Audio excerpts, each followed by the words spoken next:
And welcome back to episode 85 of the Weekly Tech Rant with me, Jay. And me, Carl.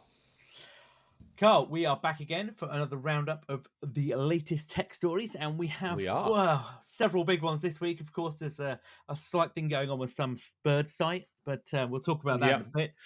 And again, what a week it's been. We're running a little bit later this week due to scheduling changes. Now, it's my fault. I have been back on an aeroplane. Jet setting, aren't you? Yeah, for work travel, to the glorious Emerald Isle. Not massively far, but it is nice to be out and about, seeing people other than those in front of me on the Zoom or Teams or whatever your choice of web conferencing software is. But yeah, it's good. Things are starting to improve. It's nice to get out and see the tech. It's nice to see people not having any idea about OPSEC or security, sat in a plane with a laptop out or in the lounge, just wandering off, seeing their laptops unlocked. Naughty. I guess sitting at home for the last 2 years, not worrying about anybody, looking over your shoulder is probably yeah, you've become lax. We have indeed, but it has given me an opportunity to road test my Sony XM4s out in the real world, because obviously I bought them back in 2020, and since then I haven't had a chance to use the noise cancelling. They work a treat. Good. So that's really good. But yeah, it's good. It's all good. And of course, this week as well, I have a new microphone due to last week's issues with the sound. So I apologize for anybody that had seriously bad experience. I didn't realize when we were editing it, I missed at the end, there was a drop off in the quality of the sound as we were closing the show out. So there was, yeah. Super apologies for those. But I have a new mic. I have the Samsung Q9U Samsung, mic here. not Samsung. Samsung, sorry, yeah, Samsung. I didn't mean to say Samsung. But yeah, fantastic mic. It can, it does USB-C and oh god, what's the name of the other proper connector? XLR. XLR, thank you. That's the one, yeah. So when we obviously buy money and we get a deck, we can plug it into that. But yeah, fantastic bit of kit. Sounds great. You've told me you can hear me.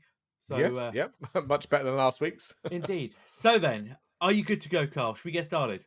I'm good to go. Let's do it. Right, so let's kick off then for the first story of this week, which is, again, a bit of a long-going thread, isn't it, from our friends over at Okta, who have finally published their forensic report, didn't they, to the Lapsus dollar hack breach, whatever you want to call it. Yeah, they did. So they've released a summary of the third-party investigation, which we know is done by Mandiant. So they've not released the actual findings, but a summary, haven't they? And they've told us it's not as bad as what it sounds. It's always that, isn't it? Yeah, I know. Play it down. But yeah, the threat actor apparently controlled a single workstation, obviously used by the Sitel support engineer, with obviously access to Okta's resources. They only had control for allegedly 25 consecutive minutes on the 21st of January this year, which obviously is a lot less than Lapsus have been telling us. But yeah. Who do you believe that? I mean, and there's a degree of... Generally, I believe... No, I don't know. There's a bit on both sides, isn't it? There's Lapsus trying to big themselves up, Okta doing damage control, but Okta haven't been great with communication, have they? No, and I think that's the thing here. I'm inclined to believe Okta to a degree, because yes, of course, it's in their interest to be more transparent here, isn't it? Versus the bluster of a hacking group who want to make it sound perhaps that they did a better job than they might not. Well, indeed. So I don't know. As you said, Okta, I'm likely to believe. There's just always that niggling doubt at the back of my head, because they've changed the story multiple times and they've been very lax at coming forward with information, especially to their customers. Yes, massively. So so they said 25 whole minutes. They only access 2 active customer tenants within the super user application, who have obviously been notified separately of this. They viewed limited information in additional systems like Slack and Jira, which obviously can't be used to perform actions in Okta. And they also said they were unable to successfully perform any configuration changes on the tenant, so no MFA or password resets, no customer support impersonation events. And they're obviously unable to authenticate directly with any Okta accounts, is what they're saying. And they are promising to improve their OPSEC, aren't they?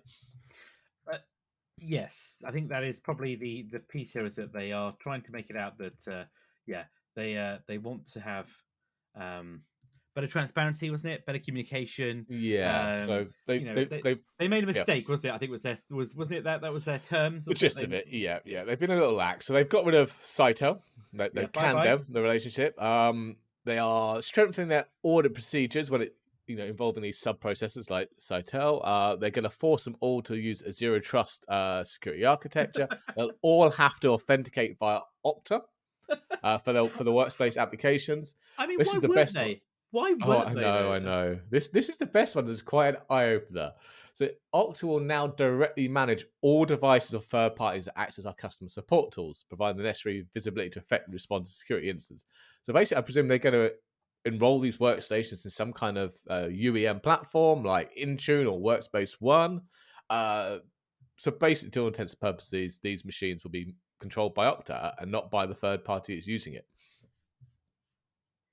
Well, that is quite a statement, isn't it? Because you'd assume that your third-party contractor would issue their own machines. You like you say there'd be a Oh, yeah. security, but now like Okta really. I mean, you could almost argue then why are Okta outsourcing this? Then why are they not pulling everything back in house and managing it themselves? Well, exactly. Because I suppose those third parties now can't use that Okta managed machine or shouldn't be using that Okta managed machine to look to support any other of their customers because Okta could potentially see the other customer's data. Not that they Yeah, would, but the potential is there. yeah, no, you're right. Yeah, So these definitely. really these Okta these used machines, sorry, these machines used to support Okta now need to be completely separate machines.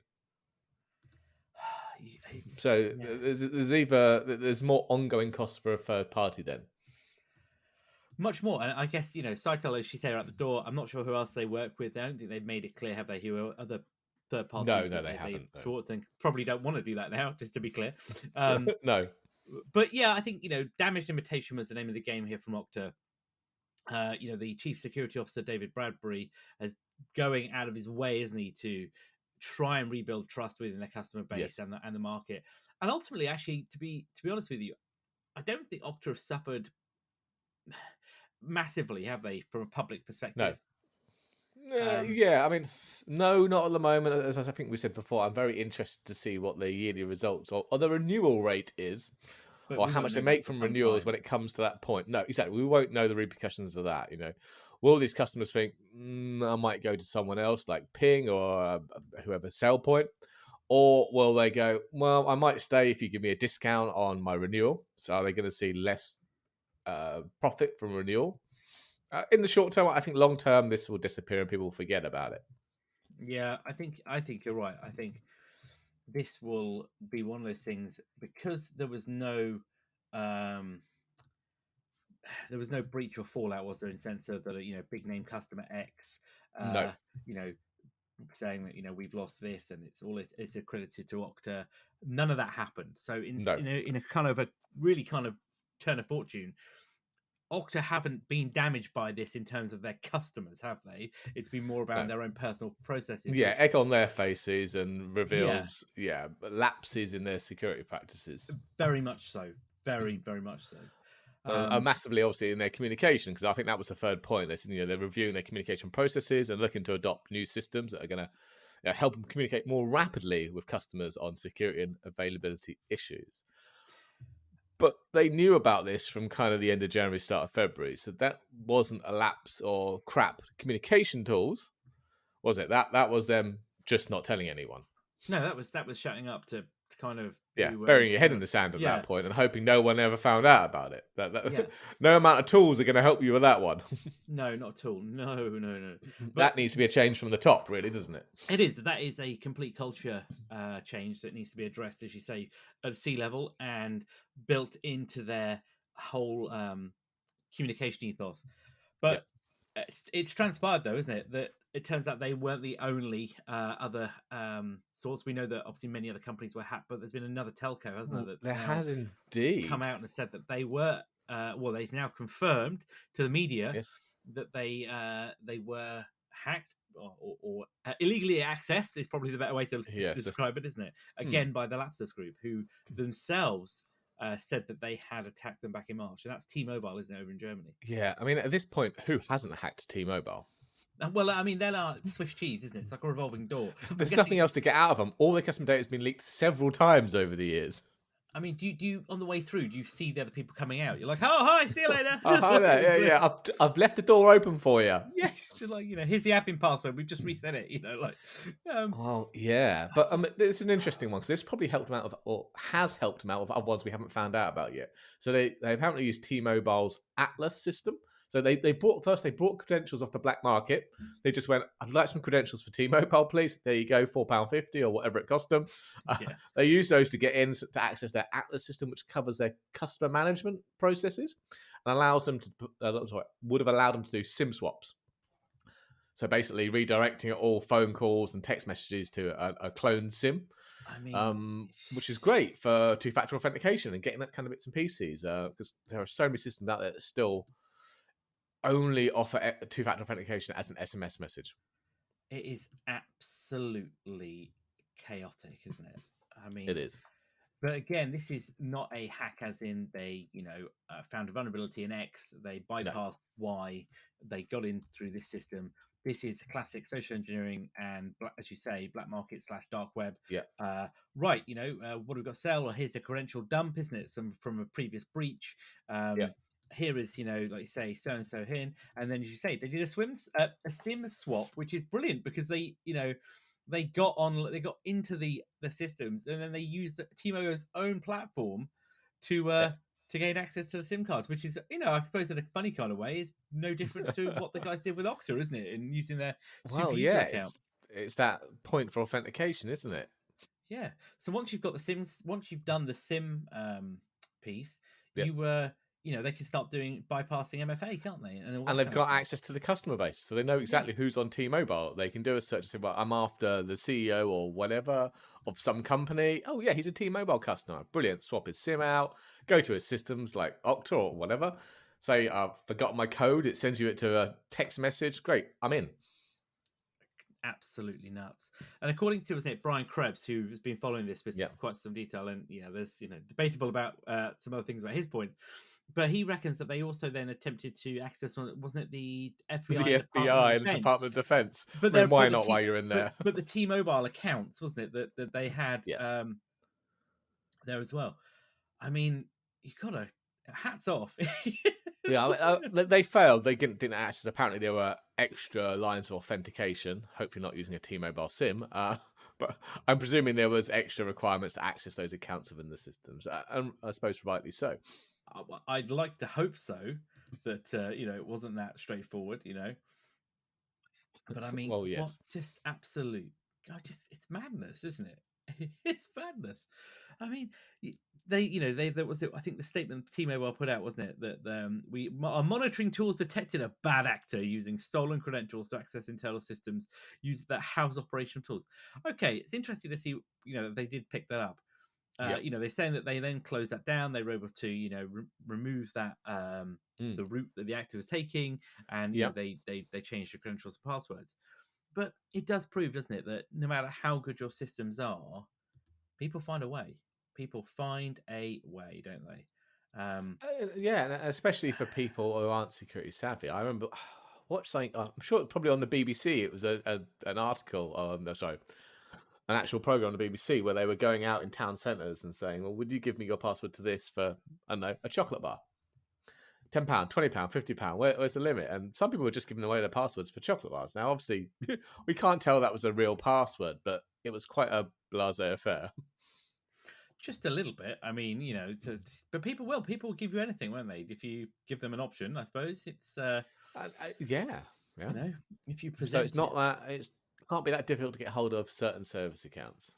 Not at all. But I don't think this is the end of the Lapsus gang, is it? In the sense of no, not hearing at all. about them. There was some mass arrests, and this we must stress that this T-Mobile breach allegedly happened before that they were arrested, wasn't it? Before that, the 7 were arrested in London. Yeah. So this has come out as a kind of after event situation, because I don't think we haven't really heard anything. Not that, maybe I'm wrong, but I haven't seen anything recently to suggest that they've been up to anything. They've publicly. I'm sure I saw something after the 7 were arrested. Oh, yeah, there was more than just the ones.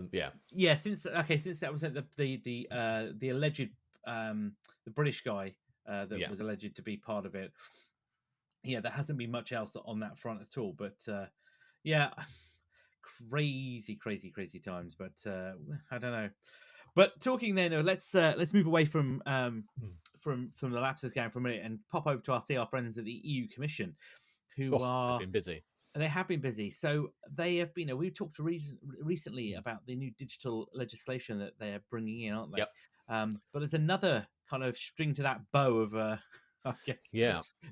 I want to say tool they're going to slap companies with, but I suppose you could argue musical instruments you could hit people with. So this is the violin of doom, and another string on the violin of doom is the digital. What's the story? I've got it here. It's Services Act. digital service. That's it. That's part of the digital Markets Markets Act. Act. Yes, it. Yes, there are So two of them. So this yeah, is let's another start with one. the Yeah. Services Act. Yeah, so this is the first one, and this is designed to enforce well, keeping people safe online. So it's about enforcing those rules for those big tech companies on how they should keep their users safe. And they're banning things like manipulative techniques like there's dark patterns, where they unwillingly lead people to click on content by the way they design the site. So That doesn't happen, does it really? no, no, no. All those kind of little subjective, subconscious things they play on to make you go where they want to on a website, especially shopping and marketing websites. Pull the other So one. no, You lying. You lie. I'm lying. It's that buy now or I won't get the price. I only did that this morning on Amazon. And then when you come But back a yeah, week later, isn't it? And it's like, what? oh, That's yeah, yeah. That's something I've had on my wish list for ages. Has suddenly dropped in price by about 25%. I'm like, ooh, should I buy that? No, no, step away. Do I really need it? No, but it's so shiny. So they're apparently going to ban that in this Digital Services Act. They're going to ban the targeting of users based on their religion, gender, or sexual preferences. Rightly so. Again, there's more stuff about protecting children. So, and some of these are wow. I'm waiting to see this. So, obviously, they're banning. What was it? So, yes, this is the good one. Platforms like YouTube and TikTok will need to explain their terms of services and conditions in a way that a minor can understand. that. I mean, I'm waiting to see that one. I take my hat off because I'll tell you now, that is probably the hardest thing there, isn't it? It's like, if you can do that, I will be impressed. I mean, it might make it so the rest of us can understand it. Well, yeah, that's what I was getting at. Was like, because the T's and C's, let's be honest, for most of us are like, do you ever read it? Well, No, you no, scroll to the because bottom, tick the yeah, box, and say accept. Yeah, that was that's it. it. Yeah. So yeah, But, definitely interesting to see if that's the case. Definitely. And there's one other one around minors. They're banning the targeting of minors with advertising. That's again, impressive work, but it's going to be hard to achieve. How do you Surely. tell they're a minor unless you've mined all their data? Ooh, yes, yes. Is this coming? Is this eventually going full circle to this digital ID? Well, you have to prove who you are and your age. Something's coming, isn't it? This is a road to another outcome, in my view. It is. It is. Yeah. I mean, so but there isn't there is some kind of not caveats or get out clauses, isn't there, around There'll always be one. in here the grace, because was it saying there was a grace period around, so the companies wasn't it Depending on the size of the platforms? company, yeah. The medium ones, I think you get a couple of months. I'm sure something like that. It's not immediately. The large ones, with anything more than 45 million users, I believe, have to kind of instantly implement this. And obviously, these companies need to pay for this as well. So it's not the government paying for this. They'll need, and they were saying on a large company, this might cost them $20 to $30 million every year, or euros. Sorry, this is the EU. Yeah, it's crazy, isn't it? Crazy. So yeah, so millions of dollars a year to comply with a law that if you then get a slap and you break it, that you could get up to 6% of your global turnover. Well, That's is similar to the GDPR, wasn't it? Which is 10%, I think, wasn't it, global turnover? 10%. But we've never seen one with 10%, have we? No, because nobody's barely anyone's been fined with it properly. One of the biggest was BA, wasn't it? And that was kind of more from the UK government as opposed to a full GDPR breach. But look, part of this is great. Part of this is fantastic to simplify, complex end user license agreements, terms and services. Fantastic. The targeting of advertising of kids. The intent is Definitely. great. Reality, no. this is again more government restriction, isn't it? Realistically, It is, and I still wonder. Once this is in place, who are they going to make an example out of? They have to make an example at some point out of someone for it to have teeth. yeah. Otherwise, as you mentioned, it's just rubbish and never going to happen. If they're going to make an example out of someone, it's going to be Facebook. Yes, yeah. Well, it is, and I think Facebook are probably the target here, but they also this is a slap against Google, I think, as well, isn't it? Especially from the Yep, with advertising YouTube, yeah. perspective. Um, Apple maybe isn't going to be a problem here, so I don't think. No, I For don't a think so. change, I think likely more from the EULA, the T's and C's potentially, but this is more. This is content, isn't it? This is. Yeah, this is your social media Yeah, agreed, and agreed. marketing, advertising kind of stuff, which Apple Yeah, doesn't do. no, it doesn't. It doesn't. Well, it does advertising, Well, but they're not an advertising company as no, they're such. not doing exactly. They're not doing the same as say, as you say, Meta or Google, whose whole revenue stream is based off the advertising that they get and the data that they're flogging left, right, and center and mining like with some kind of I don't know coal stream. It's like I don't know. So yeah, as you mentioned, that one doesn't really affect Apple, but Apple are having a bad week. They are The not next three having a great stories, experience. all to do with the EU really, and obviously Japan. We've got one in there, but they're all very much going to have a bad effect for Apple. So the first one is obviously the EU, and this is a continuation of these Digital Markets Act, Digital Services Act, and we've seen this one before. So the EU are again pushing for a single charging interface, aren't they? In this Yeah. case, USB-C as a standard for all things like your smartphones, your tablets, your headphones, anything that can be charged, and a USB-C connection will fit on. So, I mean, if you've got things like watches and fitness trackers where a USB-C connection won't fit in, then this doesn't apply to you. But yeah, they want this new standard to be USB-C. And the idea being that we've got rid of the chargers in the box. Now we'd like to get rid of the cables because if everything is USB-C, you'll have a USB-C cable floating around you can use. Do you know what? I was really against this to start because I was like, why can't, the simplistic view, I suppose, but why cannot a company design a connector that's proprietary to them and use it? Why should you not be able to use something you've designed for whatever technological reason that might Hmm. be, for better efficiency with power, whatever it is, Is there a compatibility? technology? I Oh, well, understand, definitely, but when it comes to Apple, is there a technical reason other than money why no, it's a Lightning proprietary. is the It's a core? proprietary piece, Yeah. isn't it? But I have to say, right, going back on the road again, looking in my bag of Oh, yeah. tricks, actually, wouldn't it be great just to have a bunch of USB-C cables that could plug into anything? Yeah, on one charger. What we were looking at the other day, we were looking at, was that Anchor? Oh yeah, that Anchor was it gallium 100, nitride or yeah, yeah, whatever it enough to was. charge, well, for you, your Mac, your phone, and your iPad all at once. Yeah, So one charger, absolutely. a couple of USB-C cables, or even one, because you might not charge them all at once, and just No, a lot lighter, isn't it? it's What's the fantastic. take? I mean, I tend to travel. I've got in my bag. I've got my MacBook charger, which I carry because of the obviously the power app of it, Yeah. and then I've got a USB wall adapter that's got 3 USB ports at the bottom of it. Yeah, oh, yeah. Um, So typically, then when I go to a hotel, I plug that in at the bedside, and I have Yep. like 3 cables coming out of it. One is a USB to Lightning. One is USB C A to A to C, and then the other Yep. one is It's for your watch, is it? The puck. my watch. Yeah, sorry, yeah, exactly. USB to watch. Yeah, now we're not expecting USB-C on a watch because it's not really going to work. So you're still going to have that puck, aren't But you, or whatever but you. if it meant that I just could pick up USB C cables, not thinking, oh crap, have I got a Lightning cable with me? Yeah. It's that. But I don't know. Just will they push this through?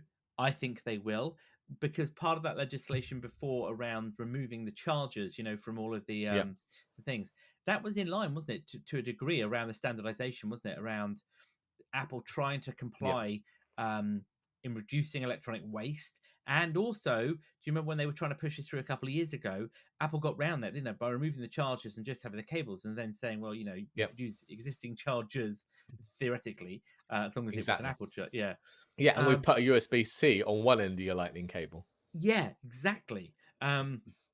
Which I found really, by the way, handy when I was in the office the other day, and I was like, "Oh, I need to charge my phone." And of course, with the Mac, I was like, "Oh, there's no standard USB-A ports, is there? No, So I was like, it's not. oh, in my bag, I realized I had a USB for my. It was I think it was the cable from charging my AirPods, so it has USB-C on one end and Lightning on the other. Okay. And I was like, oh, perfect. So I plugged that straight into my Mac. It was nice. But if that had been USB-C on the other end, I could have then unplugged my phone, plugged in my Yeah. headphones, any of those things, couldn't it? Really? Yeah, exactly. Uh, One cable to rule them all. yeah, and it's so So this has come out. So the new rules have basically come around packaging as well, labeling on those devices. They have to put a label on there or state if there's a cable included, isn't it? Yeah. So if not, but come back to that Apple piece, and it's not just Apple because Samsung laughed, didn't they? And then did exactly the same in Oh, not of bundling course the they did. chargers. Yeah. I'm all for that. We don't need the chargers for anything because if it's standardized charging, theoretically, Yeah. we could have gone and bought, as you say, that Anchor one and had a great charging experience, couldn't we? Yeah, rather than half a dozen mediocre ones, bare minimum, because Apple always stuck the bare minimum of USB charging adapters, didn't they, in the boxes? Just spend the money on one or two decent quality ones that are going to give you a lot faster charging, a little bit more robust, they have multiple ports, and be done with it. Yeah, I well up for that. Well up for that. It's not the first time we've seen this, though, is it? This is their No. second stab. We had, what was it, micro USB was going to be the standard, which kind of was on Yeah, Android. It moved to it on Android, but yeah, Apple just went, no, we'll bring out Lightning instead. there is. Yeah, I think you're right to kind of look at it from both sides of the fence. You kind of got to think seriously. There's like an eye roll, isn't there? Of like, okay, yeah, we've been here before, and they do push. I think USB C perhaps is a better proposition than the micro USB was, given that Oh, micro USB was terribly bad. It just always and also broke. there was micro USB, there was mini Mini USB. USB, mini Oh it was the God, worst one, wasn't it? Mini USB was just terrible. Micro wasn't much better. no. But I think in the Android world, no, it's pretty standard. USB C on pretty much everything new. And I mean, Apple have contributed quite heavily to the USB C standardization, haven't they? They So have, yeah. it's not like they're trying to get away from USB And they have C. USB C on everything else, Yeah, that's the just the thing. phone. This is the bit that makes you Oh, and laugh, the isn't low it? end iPad that still has Lightning, doesn't it? Yeah. This is the bit that makes it chuckle, though, isn't it? You're right. Is it Apple are not kind of ignoring this? They are standardizing across the board. It's just the phone, and like you say, that one iPad. It's almost like it's a holdout, isn't it? It's like, well, Yeah, ain't gonna change it. Ain't gonna yeah, change it. exactly.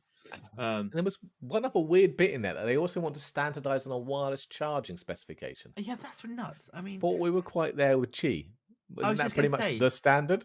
yeah, we've kind of gone de facto on that, haven't we? Yeah. That, as you say, there was a couple of. I can't remember what the other one was called before now, but No, it's yeah, gone. Yeah. a couple of standards there. Qi has become the one that everybody seems to roll out and push out. It's the best approach doing it. I quite like it. It's not the fastest, but that depends on your charger and the induction coils, doesn't it? Yeah, it does. Yeah. But it does what it says. I charge my phone at night using a Qi charger because I find that's more efficient. Um, you know, Yeah, my phone does that, but then my wife still uses the good-fashioned cable because so I does mean, my wife. I bought her a wireless one, but she just never manages to line it properly. Now we don't Ah, have MagSafe chargers. We've got traditional pad. You just stick the phone on top of it. But yeah, waking that's up in what the I've got. morning with like 2% battery left, you're like just easier with a cable. So I use exactly like you say, the pad wanting to pop it on. My biggest annoyance though is this in the night. If you knock it, um, It lights up. Yeah, you kind of roll over and you knock the pillow or something. It bashes against it, yeah. or I don't know. You didn't quite align it because you'd had a couple of too many of the old fermented fruit juice or hops. And of course, you haven't quite got, like I say, woken up. Though I have to be honest, though, it's not as bad as what I did on Wednesday night or Tuesday night, whatever it was, when I was out for some work drinks, socializing Yep. for work. Got back to the hotel a bit later than I anticipated. Plugged everything in, crashed out. Set the alarm for the morning. Woke up. I'm like, why is nothing charged? Did And you then not turn realized, the socket on? yeah, exactly. Darn it. Yep. Yeah. Well, yep. That's it. Yeah. Point made. Okay. On to the next story, and this is the big one for me. What do you got? What do you got? So in that Digital Markets Act, the big one. This is going to sting. Basically, they are recognizing web browser engines as being separate from web browsers, with the aim to that they should be protected from anti-competitive gatekeeper-imposed limitations. So this is squarely aimed at Apple, without saying Apple, Because if if Yes. you want to run a browser other than Safari on an iOS platform, it has to use the Safari or the WebKit browser engine. So even if you've got Chrome or Firefox or any of the other browsers, they're still all Safari under the hood. So this is aimed at allowing you to use a different browser engine. So a Chrome, or I'm about to say Edge, but Edge is Chrome anyway. So Yeah. what other choice do you have? You basically have Chrome or you have Firefox and two other engines there. But I have to say, I think about it when I look at the notes, and I kind of dawned, it dawned on me that I hadn't realised, of course, or forgotten. I probably more to the point. As you say, that they're effectively every browser is the same, isn't it? It's just It's Safari with a different skin on top. yeah, yeah, and and actually, when you stop and think about it, you wonder why the capability is exactly the same. Then, isn't it? It's to a Yeah. degree. Um, They all add add-ins and niceties, like some put ad blocking built in and password manage different password managers built yeah, into it yeah, and yeah, other yeah, things like that. But yeah, the actual core experience, the rendering is all Safari. yeah. Yeah, interesting. I mean, I can see why they want to do this, can't they? To a Yeah. point. Um, what impact do you think it'll have though across across services? Well, I don't know. I mean, it would be nice to have a different actual browser. Because I mean, there are complaints that WebKit is holding back the experience because obviously it's Yeah, very mobile focused and just has this, and it doesn't keep up necessarily with the latest technologies. So is that? Yeah, it'd be nice to have some competition. I think it would be. I think it'd be good to see um, what could be done here if they're allowed to use the other browser engines, Yeah. isn't it? Um, I Now guess there is though. argument it's such a fundamental piece. I'm guessing the web browsing engine will only be for that app. It's not going to replace the web view within iOS as a whole, and that will still be based on WebKit, I imagine. But yeah, there is argument about security here. A browser is a pretty fundamental part of a mobile device and is used an awful lot. So yeah, is that going to introduce more security issues? I wonder, and that is my thing. There is the complete kind of lock into WebKit across the iOS um, uh, ecosystem, isn't it? And Yeah. to unplug that and to allow another browser engine to interact there, as you say, what vulnerabilities could that in done it? I don't know. I mean, I I saw one of the statements there, wasn't there, from who was it a guy who works for Microsoft? Okay. Alex Russell was the guy's name. Who said that his quote was the potential for capable web has all been extinguished on mobile because Apple has successfully prevented it. App businesses and services will be able to avoid building apps entirely when users have K browser. But I don't get that. I more people consume web content on mobile devices than anything else. But I think he's talking about the technologies you can use to present that. You Well, basically have well, yeah, to yeah. you have to code to the lowest denominator, and if Safari or WebKit is the lowest denominator, you're holding everyone else back. Are you going to go to the effort of building two different apps to support someone on Safari versus someone using a Chrome rendering engine? If it's that much of a difference. True. Okay. Perhaps. Yeah. Look. Maybe I'm being devil's advocate, just but to say it, and I Mm. guess when it's coming from Microsoft, the talk of web standards is quite. There's some hypocrisy there, isn't there? They're all okay now. They're just using someone else's engine. Well, I was just that's a valid point. Basically, if anybody gets a slap, it's no longer Microsoft, it's Chrome, isn't it? For Yeah, Chromium, the Chromium engine. open source. Yeah. It's a very smooth, a very smart and smooth approach. But yeah, I think you're right. There needs to be more open access here, not at the detriment to security, in my view, given where we are. Yeah. But Apple haven't got a long web. They haven't got a long window on this, have they? They've got to do it within the next couple of years, though, haven't they? With the Yeah. act. Along with the other bits they brought up, the act also brings in what we got. So yeah, there's also the payment services or technical services that support the provision of payment services, such as payment systems for in-app purchases. They're also saying that there needs to be choice in that as well. This is coming back to this, third-party app stores and payment providers, and even access to the NFC chip to do a competitor to Apple Pay. I have to say, talking the NFC chip on a completely Yeah. related point there. So whilst I was in Dublin the week, I was buying some coffees in a sort of like coffee Oh shop, yeah. that's close to the office, and I paid with Apple Pay, as you do. And then one of my guys pulled out his phone and tapped this little like puck thing next to it. I was like, what? And it was like the stamps you get for your coffee, Yeah. but it was using Apple NFC to Oh, allow nice. So a access. virtual stamp card, you just tap it Yeah, and get and your it stamp. shows Oh, up in nice. the wallet app and everything. I think it was called Squid. Okay, cool. I'd never seen it in the UK. I'm not suggesting it doesn't uh, Hmm. you know uh, exist, but what I mean is I'd not seen this, and it was Squid loyalty was the thing, and it's Ah. and it's like a little and it's basically you tap on it, sign it, and it works. But yeah, Ah. but the reason I mentioned that is because don't forget when Apple brought NFC to the iPhone, didn't they? Yeah. There was no third party availability or access to that, was No. there? It couldn't be No, done. there was not at the start. There is No, now, but obviously not for the payment processing no, part. But you no, can no. use it for others. Because I mean, I've got a load of NFC tags I'm still keeping to play around with. But yeah, that allows you just to tap a puck or an NFC token and trigger something on the phone or in an app if you're a developer. Yep. I mean, again, and I've got our air tag in my bag there, because you cannot Yeah. go anywhere without your air tag. So yeah, no, very, very, very good. Very good idea. I couldn't get the word out then. I was about to say Hmm. project.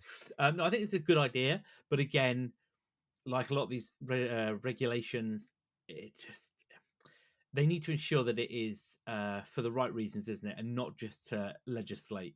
And I think the web piece is key, and and the fact, as I said, regardless of lowest common denominator or not, mobile is still the biggest entry point to Yes, web content, isn't it? So definitely. that as long as that experience doesn't get damaged, and as you say, developers can bring features and capabilities beyond what we have today in the Safari WebKit, then yeah, why not? Let's go for it. Definitely. Definitely.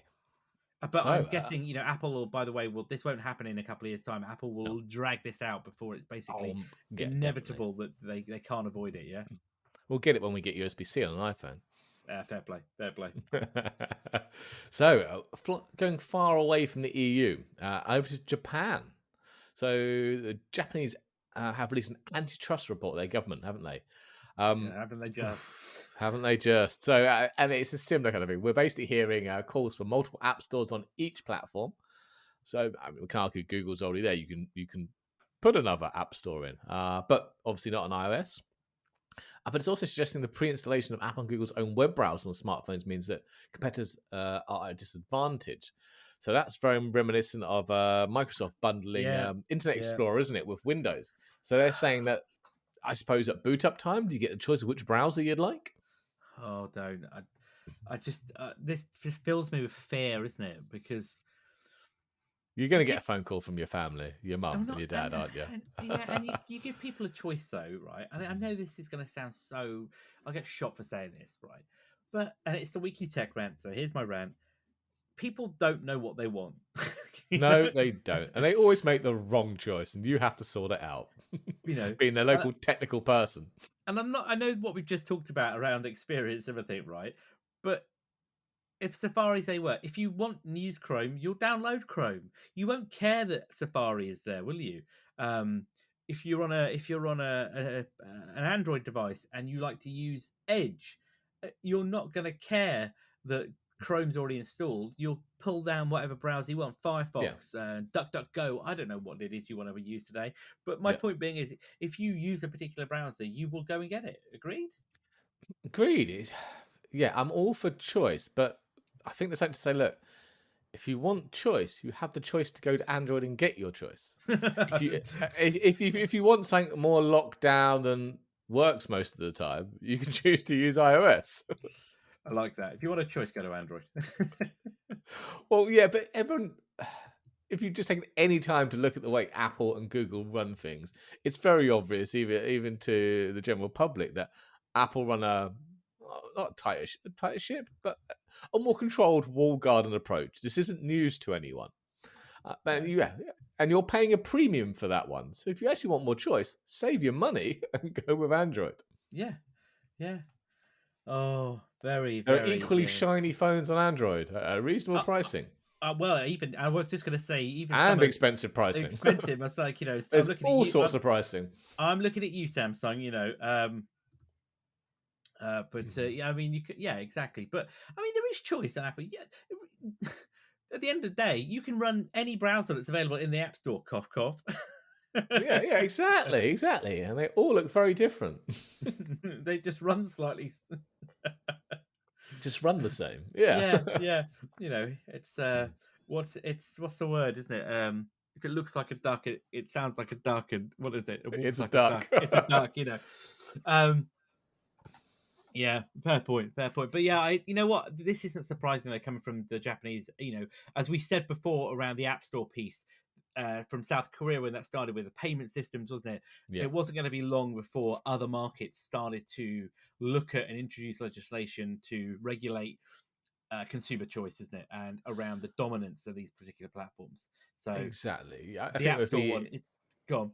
with the European market and now Japan and other Asian countries, there's going to be big enough a market now that's going to force Apple and Google's hand.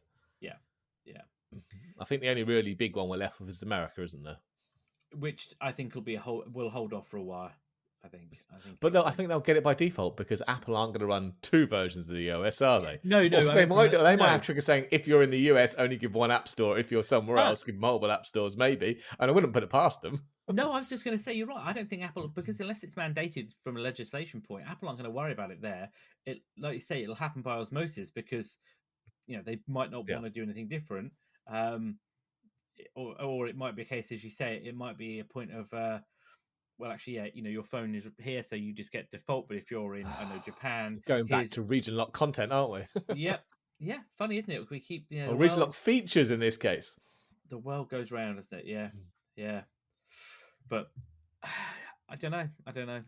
But we'll see. We'll see what happens. Like a lot of these things, we'll keep a close eye on the Digital Markets Act and the Digital Services Act as well, Yep. and see what obviously Apple's response to those is in the coming times. Right then, let's move away from bit of legislation for a bit before we talk about Twitter to my favorite subject, which quite frankly is not my favorite subject. It is NFTs. Oh my god, what is Yes. wrong with you people? Why do you Those want to? pesky NFTs. Wow. There's another lesson to be learned here. Well, it seems that a thief has stolen 1 million plus of Bored Ape Yacht Club NFTs. Oh god. Allegedly, they are the in thing. They go for an absolute fortune. They go for six figures a piece easily. They're just. I know art is subjective, but But they're just different variations of the same ape wearing different hats with different facial expressions. And are they? I can't recall. Are these ones auto-generated? Are they? I think Or they is are. all right? They may or may not. A lot of them are, but maybe we'll give them the benefit of the doubt, and they're all painstakingly hand painted. But still, it's a lot of money for a picture of a cartoon ape. But anyway, this was not some sophisticated blockchain type hack. Just good old fashioned phishing, wasn't it? So Yeah. apparently they managed to compromise the official Instagram account of the Bored Ape Yacht Club. Now, it doesn't go into details how they did that. So whether it was lax password security, maybe they bought access off the black market. I mean, who knows? But they managed to get access to the Instagram account. They then put out a post for a, what do they call it? An airdrop. So basically, That's it. a Yeah, land drop yeah. or an airdrop. So basically, Airdrop. saying It's there's a airdrop. whole new batch of these Bored Ape Yacht Club NFTs coming up, brand new ones for sale. But if you linked your MetaMask wallet now by clicking this link, we'll give you a free NFT. And bearing in mind, these go for six figures each. Quite a few people fell for that, didn't they? That scam, linked their wallet, and shortly after, their wallet was drained of all their NFTs.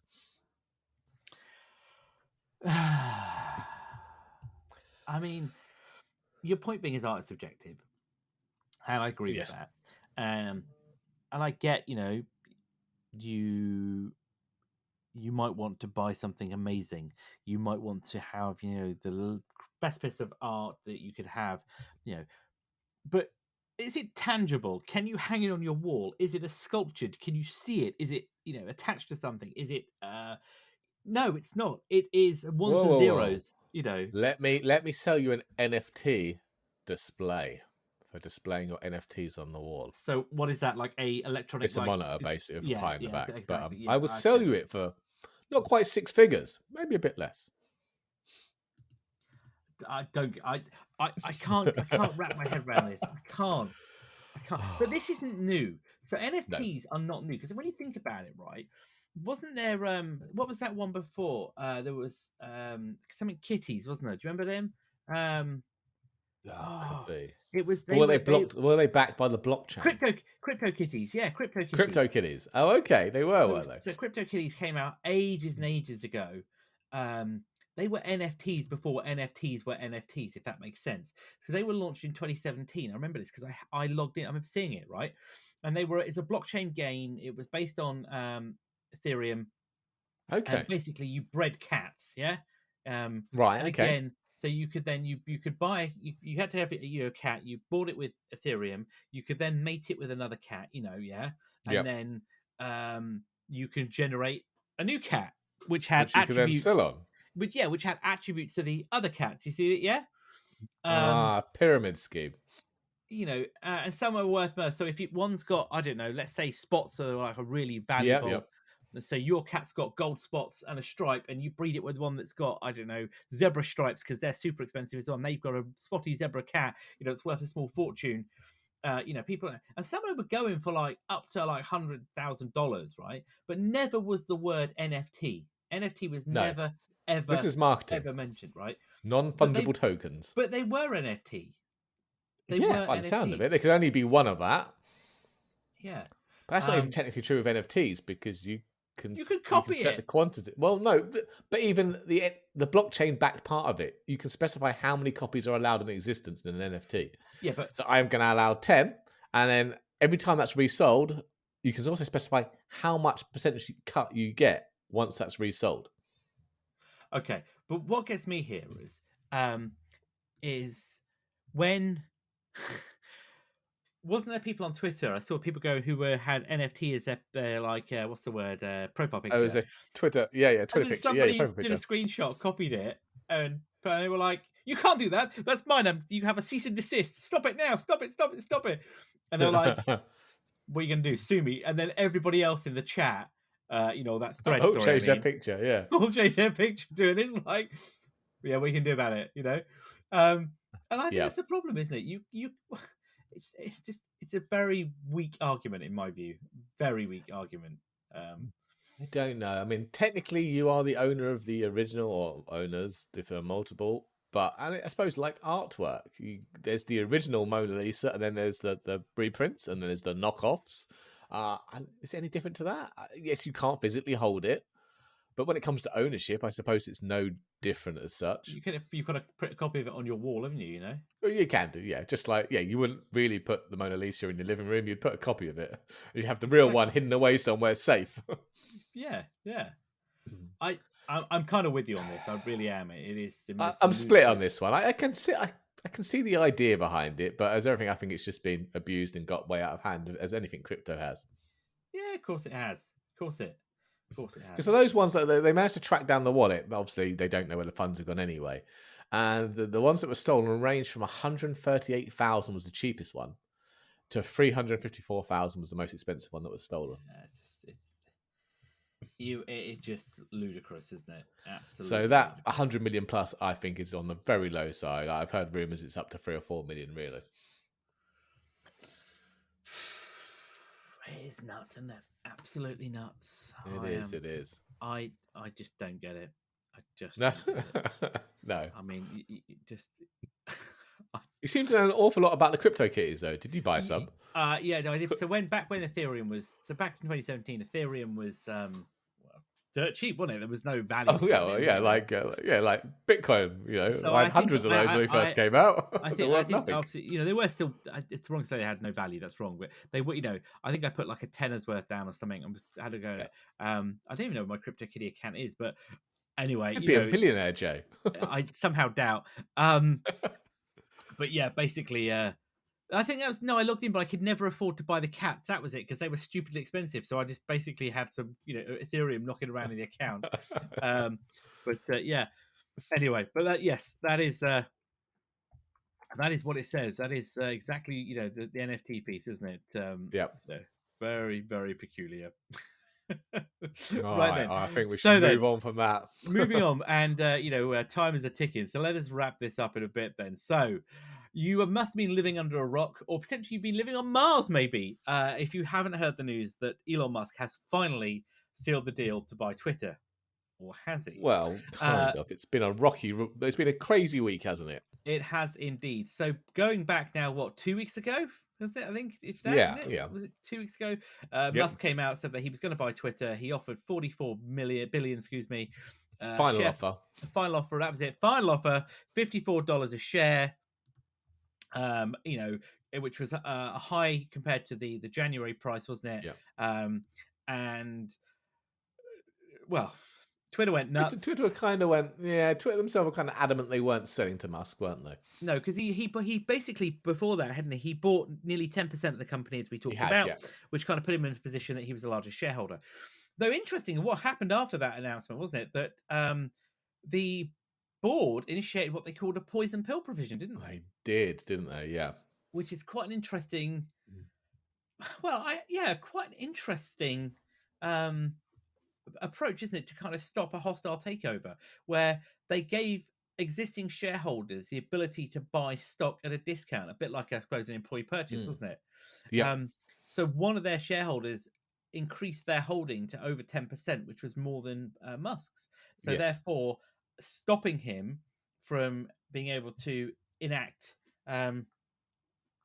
enact that takeover bid. But things changed, didn't they? Things moved very rapidly, didn't they? They did. I mean, they must then what he announced he announced that he'd filed with the SEC his plan around financing to buy it.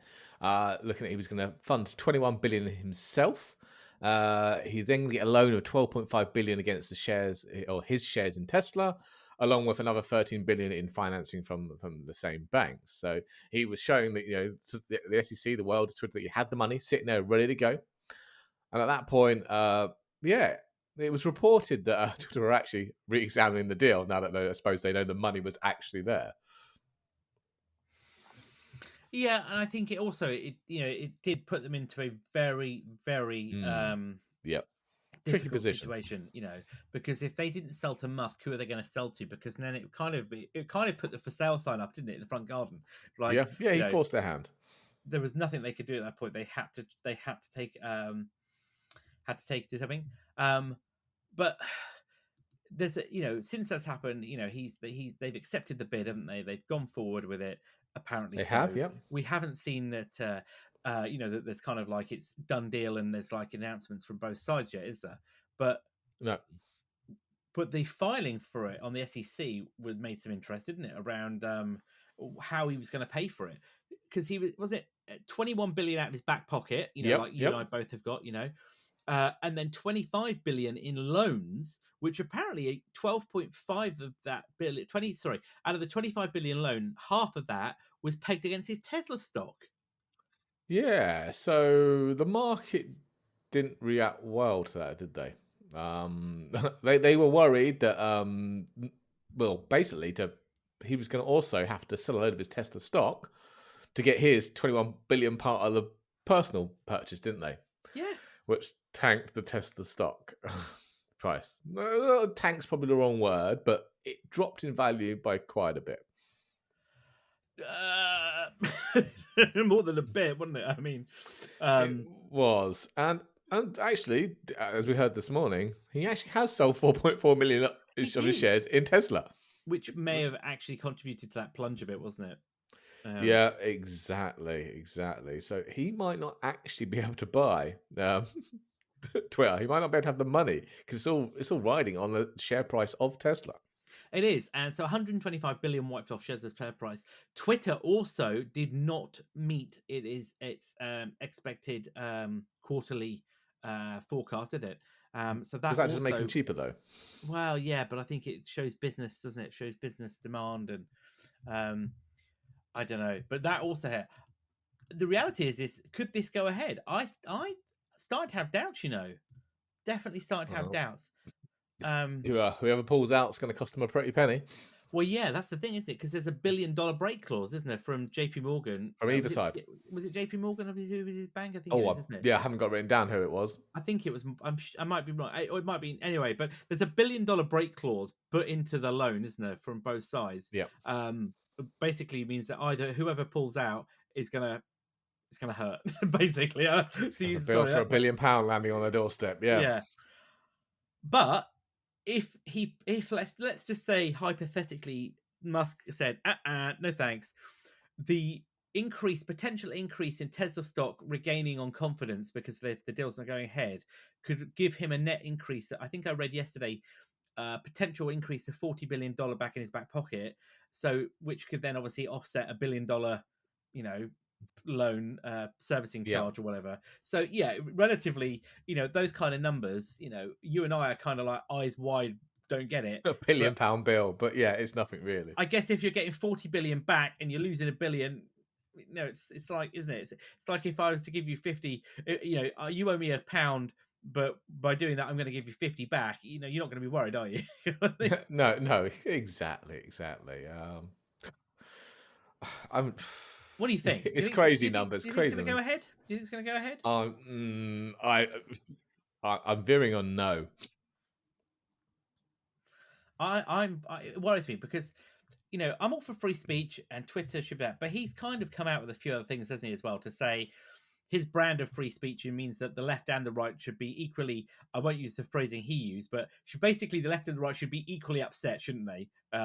Yeah. In that, Trump said he wouldn't be rejoining Twitter if given the choice, and would be start to use Truth Social very shortly, wouldn't he? Within Well, weeks. he's got to. That's where his money is, so he has to say that.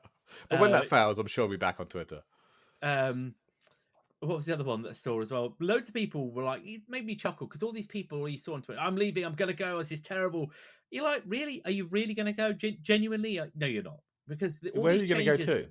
and all these changes that he says he's going to implement, the reality is they probably won't happen, will they? No. The only No, thing no. that kind of upset me a bit personally was how he then attacked, wasn't it, one of Twitter's senior lawyers, Yeah. who he put into a meme, didn't he? And then she was then trolled and absolutely Yeah. disgusting by many people. That And wasn't cricket. he's got a habit of this, hasn't He he? has. Yeah, if he's not getting his own way or doesn't like saying he's Well, it's the Trump style, isn't it? It's the Trump. I don't like today's news, so I'll drop a large something, on Twitter, and we'll deflect it. I mean, yeah, I because mean, I didn't hear he mocked Bill Gates as well for shorting Tesla's stock. yeah, but that's come out. There's more to But that, isn't there? yeah, but Way more to Bill's that. done all right because Bill was right, and I've not heard anything since then. Yeah, I just, it has, but there's videos have come out where it turns out Bill had probably been shorting it, but nothing illegal to that point, was it? It was all No. above board. But it was just, I guess, unethical, I suppose, wasn't it? Yeah, I don't know.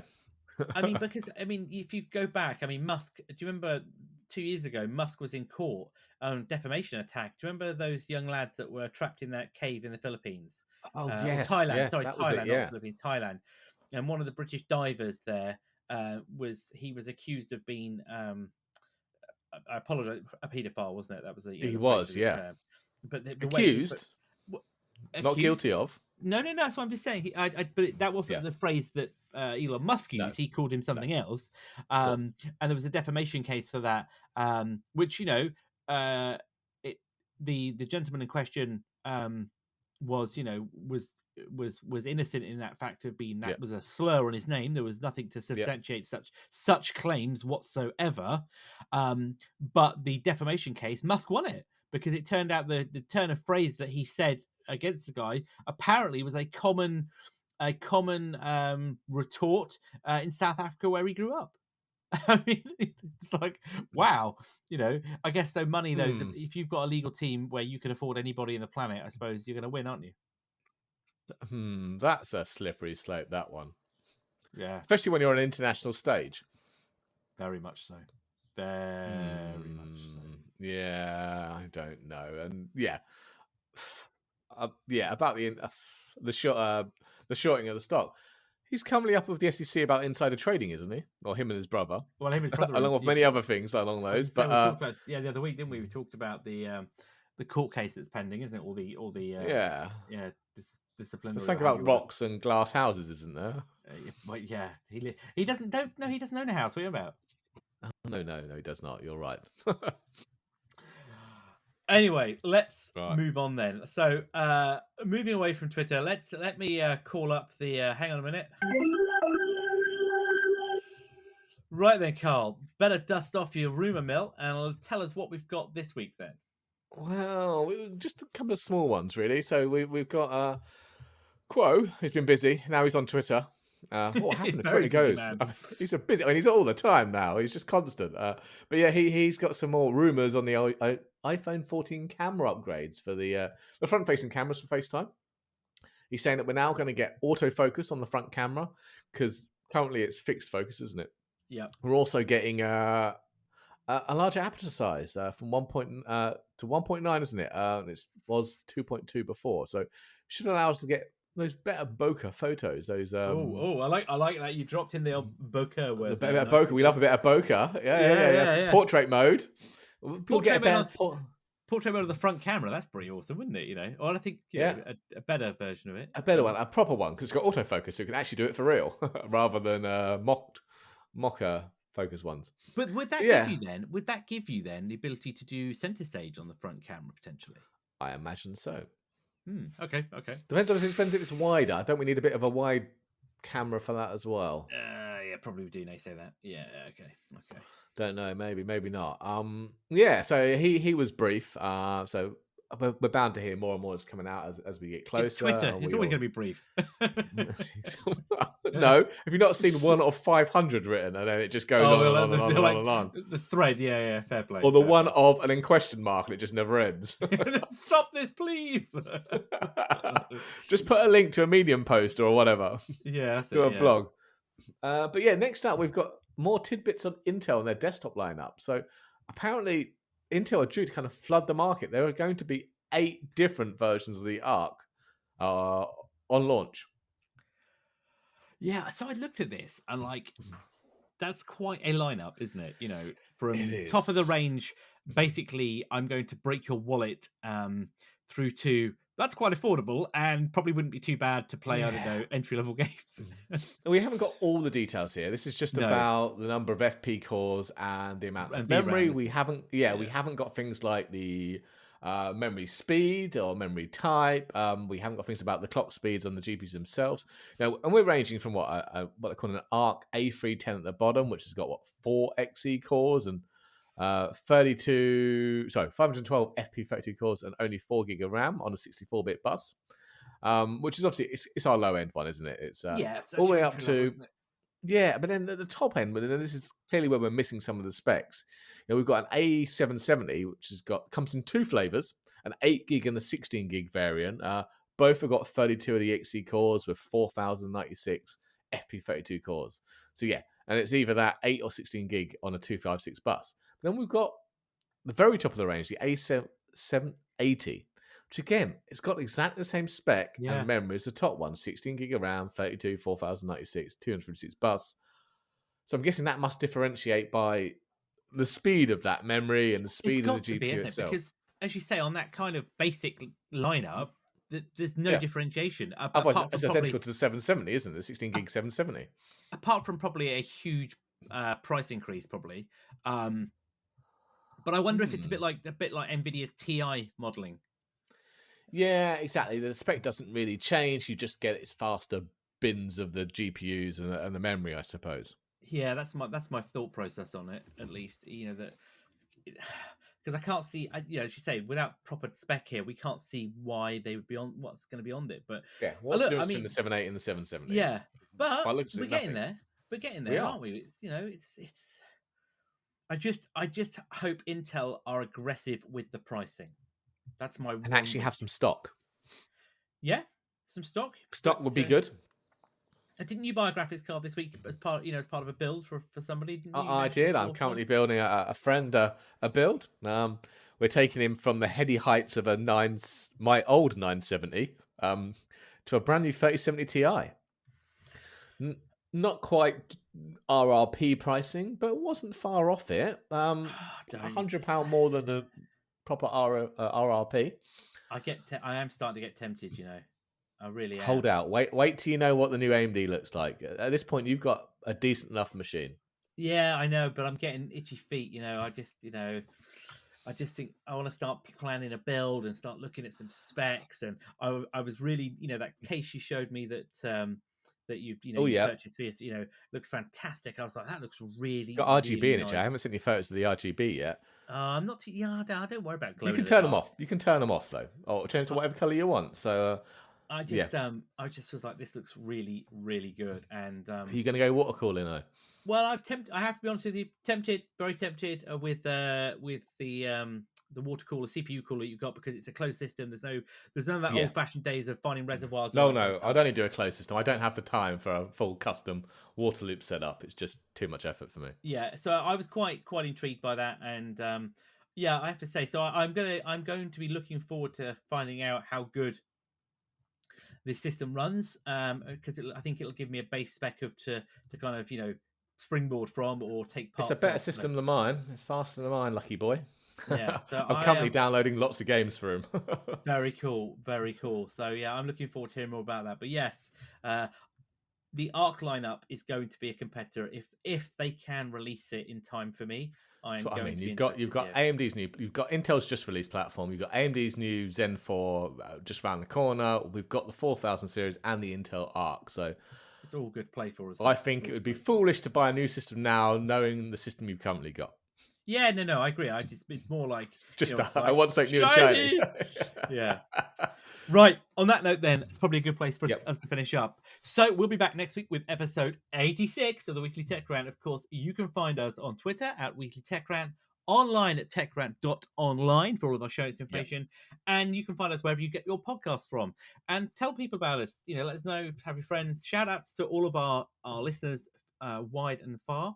And we will be back, as I say, next week for more of the latest tech news. So with that, I've been Jay. I've been Carl. Have a good day, everyone.